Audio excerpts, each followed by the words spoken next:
So how exactly should we characterize the Tea Party movement? Let's ask UCLA political science professor Mark Sawyer and Luke Livingston, executive producer of Tea Party, the documentary film. We had the pictures switched there, gentlemen. We'll get you right eventually. But Mark, first to you.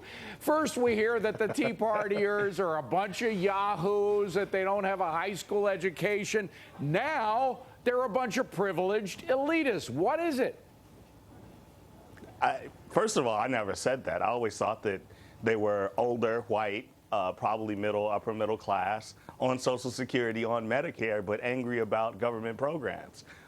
So it's not that they're not, that they're wahoos or whatever. It's just that often what they're saying is incoherent. But Luke, you were the recipient of a lot of those charges over the past year and a half. You know what I'm talking about. They were saying, these guys are idiots. They can't tie their shoes straight. I mean, that's what the charge was. And then, of course, the New York Times piece comes out, and E.J. Dionne and a lot of other muckety-mucks in the media say, okay, now they're a bunch of privileged elitists.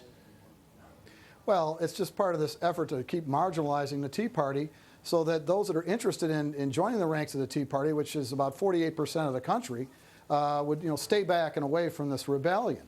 And in fact, what's happening, I think, is the liberals are trying to keep the Tea Party on the defensive, trying to get us to, are we legitimate?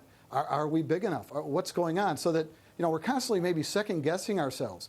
But in fact, this is a mainstream movement in America. We are organized in the battleground states, and you're going to see a huge tide sweeping through the Capitol in November. But I'm just wondering, you may see the tide sweeping through. I don't doubt there will be a political effect or reaction to what we've seen over the past year. But Mark, is it the Tea Parties that can take credit for that, or is it something else?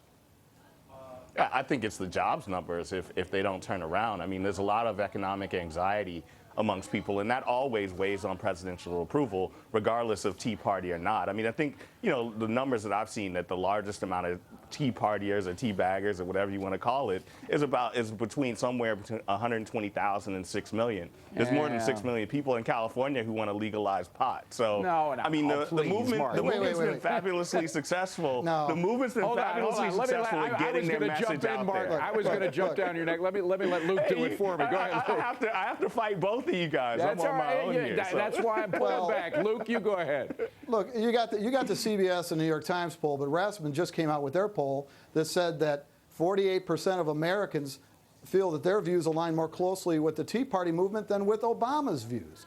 So for them to say that it's a small 1/5 of the population or whatever is bogus. I mean, the Tea Party is out there. These people are smart. They're small business owners, and they are ready to organize, and they're going to have a huge impact at the precinct level, and that's what's scaring the Democrats. Well, the thing, though, is, Luke, and I'll let Mark address this as well, it's not a card-carrying movement. I mean, it's not a political party per se. I mean, Americans might be sympathetic to some of the issues in the Tea Party, a lot of the issues in the Tea Party, but that doesn't necessarily mean that they are Tea Partiers per se.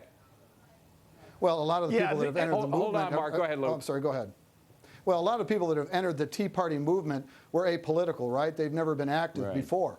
But you're finding them now, they're getting harvested. They're getting harvested by people that are, concerned, conservative candidates, and they're being put to work. And that's what's happening right now, and that's what's scaring the Democrats and the liberals. They want to marginalize us and make us think that we are smaller than we are. Well, and Mark, the thing is that when I see E.J. Dionne's column, he says it just represents a sliver of opinion talking about the Tea Party movement. Don't you think it's more than at least a sliver of opinion of the American public?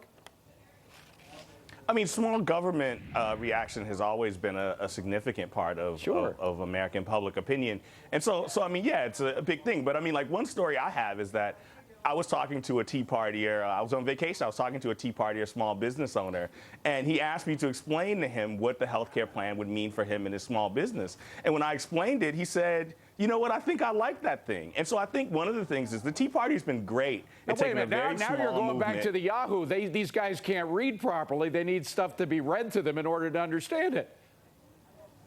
Well, no, I mean, he hadn't tuned in to the very specifics of the plan and some of the How things could that he anybody thought in about America it were not wrong. to? People on Mars have been tuned into the healthcare debate over the past year. Wait a second. Republicans Hey, I'm a were small- important I'm to a point small out that the business bill owner. was 2,000 pages long and Yeah. you can't read the thing. So he actually was pretty happy with it and said, you know, I feel like I have a better right. set of information So now. let me do an they've been experiment great here, at Mark. communicating, and the right's very good Mark, at it. let me do Go an ahead. experiment. If you can do it in 30 seconds, if not, do it after the show. Convince Luke that he's wrong about the Tea Party.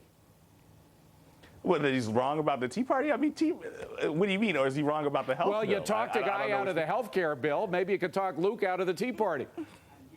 Well, look, Luke, there's no way you can reduce deficits without cutting or changing Medicare and Social Security. So when you guys are ready to talk about I think he'd Medicare and agree Social with you on Security that. in terms of getting rid of the deficit, I'm ready to talk. Luke, But I until think- then, I we think can we'd be reduce ready to the talk deficit about that, Here's right? what we're going to zero, change. What and we're it going to wouldn't do change anything. is the government in November. That's what we're going to change, okay? And we're going to have a Right. government that doesn't spend more than we have.